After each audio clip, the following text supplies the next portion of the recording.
Assalamualaikum warahmatullahi wabarakatuh.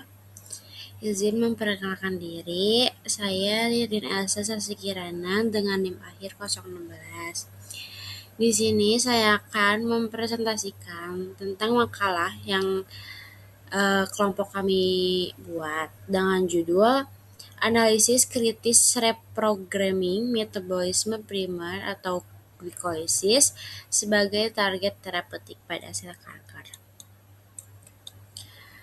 Dengan anggota ada Tiara Safira dengan NIM akhir 008, ada Sinta Losa dengan NIM akhir 011, ada saya sendiri dengan NIM akhir 016, ada Anissa Siregar dengan NIM akhir 017. Selanjutnya di sini ada pendahuluan. Kanker bukan sekadar manifestasi mutasi genetik, melainkan fenomena pertumbuhan tak terkontrol yang didorong oleh reprogramming metabolik sebagai bentuk adaptasi terhadap lingkungan ekstrim. Fondasi keganasan ini ditandai dengan ketergantungan kuat sel kanker pada jalur glikolisis untuk memenuhi kebutuhan energi cepat sekaligus menyediakan bahan baku biosintesis biomasa. Berangkat dari fenomena tersebut, strategi terapi modern kini diarahkan untuk menonaktifkan pasukan energi tumor secara selektif, dengan tujuan melumpuhkan metabolisme sel kanker tanpa mengganggu stabilitas fungsional jaringan tubuh yang normal. Yang kedua ada memahami efek Warburg atau glikolisis aerobik. Sel tumor mengubah glukosa menjadi laktat meskipun oksigen cukup. Jalur ini menghasilkan hanya 2 ATP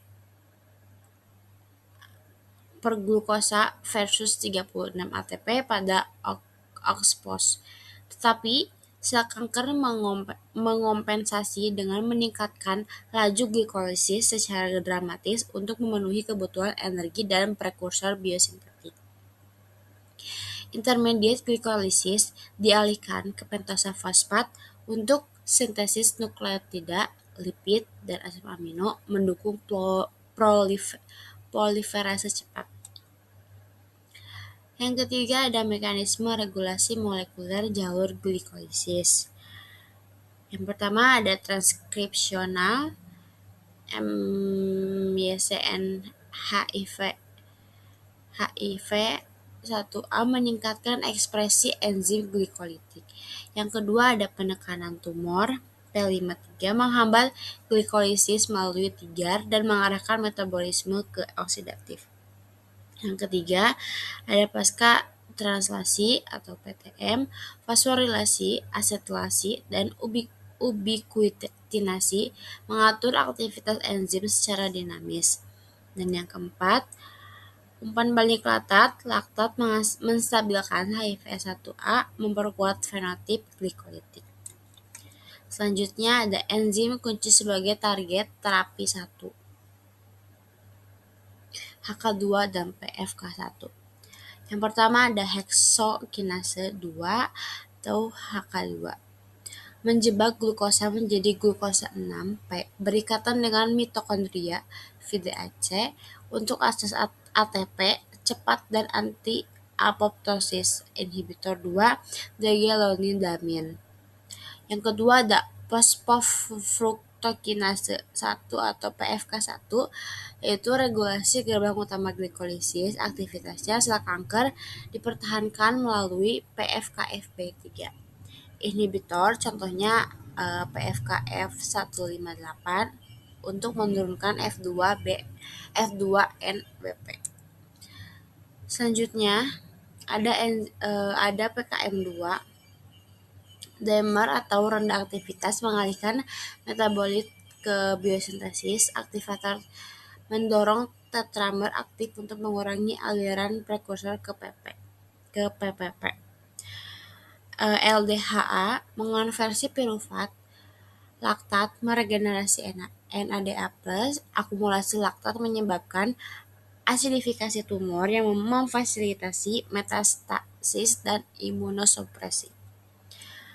Ada metode analis flux metabolik dan genetik. Secara molekuler, analisis transkriptometik digunakan untuk menilai ekspresi gen glikolitik seperti SLC2A1 dan HK2, di mana pada sampel tumor sering ditemukan peningkatan ekspresi yang sangat signifikan hingga mencapai 10 kali lipat dibandingkan jaringan normal. Bukti fungsional dari aktivitas ini diperkuat melalui metabolic flux analisis menggunakan pelacakan isotop 13C glukosa dan mass spektrometri yang secara empiris membuktikan bahwa aliran karbon dominan dialihkan menuju pembentukan laktat, alih-alih memasuki siklus Krebs. Terakhir, efektivitas intervensi pada jalur ini divalidasi melalui analisis apoptosis menggunakan flow cytometry dan identifikasi fragmen DNA yang menunjukkan terjadinya peningkatan kematian sel secara terprogram sesaat setelah pasukan energi utama tumor tersebut dihambat. Selanjutnya ada strategi terapi, kombinasi, dan efek sinergis. Yang pertama ada positif kemoterapi, krisis energi menonaktifkan pompa efflux, PGP meningkatkan retensi obat, contohnya miskisplatin. Yang kedua, positif radioterapi, penurunan NADPH memperburuk kerusakan akibat ROS, meningkatkan radiosensitivitas. Yang ketiga ada positif imunoterapi, penurunan laktat, menormalkan pH mikro lingkungan untuk mengembalikan fungsi sel sitotoksik. Selanjutnya ada tantangan klinis dan prospek masa depan. Meskipun penargetan metabolisme kanker sangat menjanjikan, implementasi klinisnya masih menghadapi tantangan besar berupa risiko toksisitas sistemik, karena jalur glikolisis juga bersifat esensial bagi fungsi otak dan eritrosit. Selain itu, sel tumor seringkali menunjukkan resistensi metabolik melalui mekanisme kompensasi menggunakan oksidasi asam lemak atau glutamin saat jalur utamanya dihambat. Sebagai solusi masa depan, pengembangan target nano-delivery diharapkan mampu meningkatkan efektivitas, selektivitas penghantaran obat tepat ke sel tumor yang dipadukan dengan penggunaan biomarker presisi untuk stratifikasi pasien yang paling responsif. Lebih jauh lagi, penggunaan inhibitor spesifik pada isoform enzim tertentu seperti PKM2 atau HK2 menjadi kunci untuk melumpuhkan energi kanker secara efektif sambil meminimalisasi dampak negatif pada jaringan normal tubuh. Selanjutnya ada kesimpulan. Untuk kesimpulan, ada pemrograman ulang glikolisis merupakan target terapeutik yang sangat valid, mengingat peran sentralnya dalam menjaga keseimbangan bioenergetika serta memberikan perlindungan anti-apoptosis bagi sel kanker. Bukti empiris mengenai fenomena Warburg kini semakin diperkuat melalui integrasi data genik, proteomik, dan analisis flux metabolik yang komprehensif.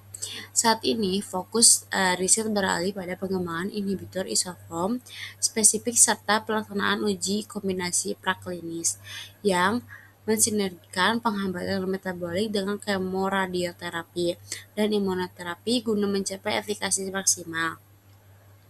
Secara klinis, implementasi strategi ini menuntut penggunaan biomarker yang akurat untuk seleksi pasien yang tepat atau stratifikasi, serta pemanfaatan platform nano-delivery guna memastikan penghantaran obat yang presisi sekaligus menurunkan resiko toksisitas sistemik pada jaringan sehat.